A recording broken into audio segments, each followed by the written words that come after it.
Have you been to a music festival lately?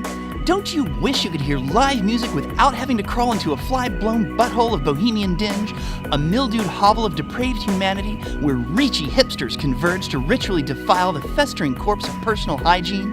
A rancid shit sack where mangy offscum of Chuck Berry revel in smoldering fumes of flatulence? If you do, be sure to mark your calendars for December 15th, when Athens' Nowhere Bar hosts the first annual Cleanliness Festival.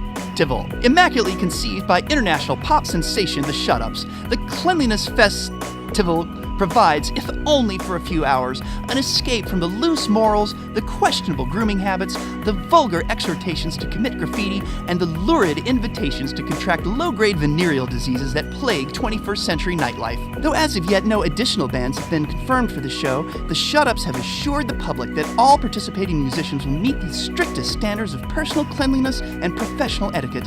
Artists that we haven't ruled out automatically include the Archies, Ricky Martin, Gary Newman, Celine Dion, Kraftwerk, Babyface, The Cleaners from Venus, Pat Boone, Slim Goodbye, the Mormon Tabernacle Choir. Morrissey's rumored to have recused himself due to a minor outbreak of postmenopausal acne. Says dapper Shut-Up's frontman Don Condescending over a parsley-flavored smoothie laced with liquid plumber. I'm most excited about who's not coming. For instance, the Red Hot Chili Peppers, the Butthole Surfers, Canned Heat. Off the record, sources close to the festival have confirmed that the high-profile non-participation of Jane's Addiction, the Butthole Surfers, Country Joe and the Fish, The Grateful Dead, Arlo Guthrie, Sly Stone, Iggy and the Stooges, Crosby, Stills, Nash and Young, Patti Smith, Rage Against the Machine, the MC5, George Clinton and the P-Funk All-Stars, Sonic Youth, Metallica, Guns N' Roses, The Surviving Ramone, if any, Soul Coughing, Snoop Doggy Dogg, Korn, Queens of the Stone Age, Alanis Morissette, Widespread Panic, The Black Keys, The Fugs, The Mothers of Invention, Hoobastank, Diarrhea Perlman, The Lazy Wipes, and of course, Fartbag. Oh, I can't wait not to see Fartbag! I was beginning to think I'd never not see Hoobastank. A carefully screened security staff of hairless, sun-deprived Scandinavians will stand at the door inspecting prospective concert-goers for dirty fingernails, mismatched clothing, and halitosis.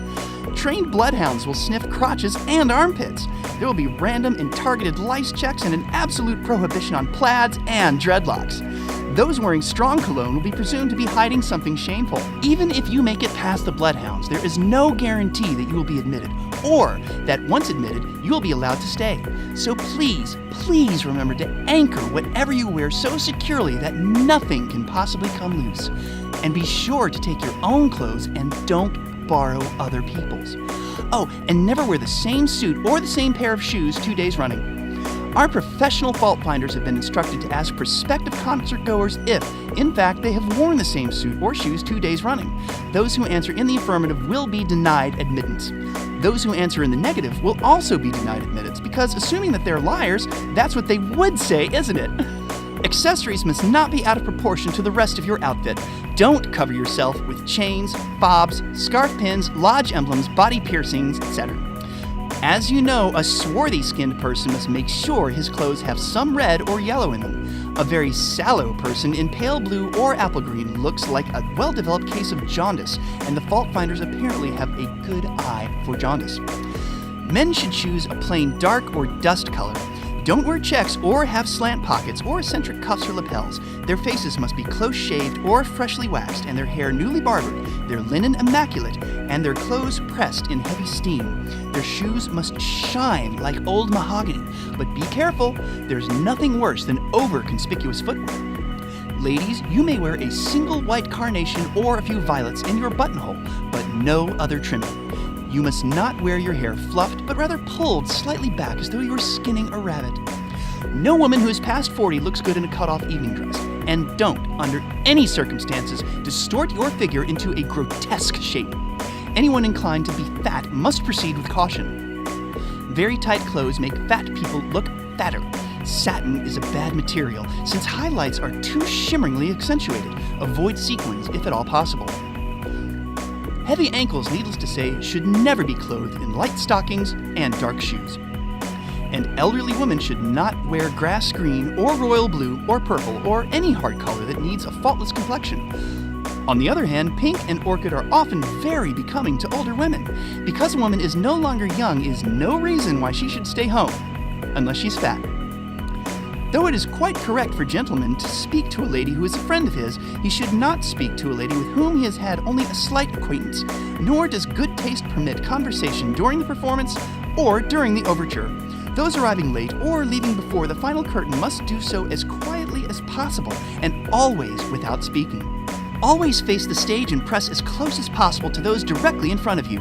Remember also not to drag anything across the heads of those standing in front of you, especially when it is dark and difficult to see. A coat on an arm passing behind a head can literally devastate the hairdressing of a lady occupying that head. If you are obliged to cross in front of someone who gets up to let you pass, say thank you, or thank you very much, or I am very sorry. Do not say pardon me, or beg pardon, as though you can say, I beg your pardon. That, however, would be more properly the expression to use if you brushed your coat over their heads, or spilled water over them, or did something to them for which you should actually beg their pardon. Nothing shows less consideration for others than to whisper and rattle programs and giggle and even make audible remarks throughout a performance. If Mary and Johnny and Susie and Tommy want to talk and giggle, let them go where Fartbag is playing that night. Manners that can by any possibility be construed as mincing, foppish, or effeminate are not recommended, but these bloodhounds frankly have difficult sniffing out this type of person.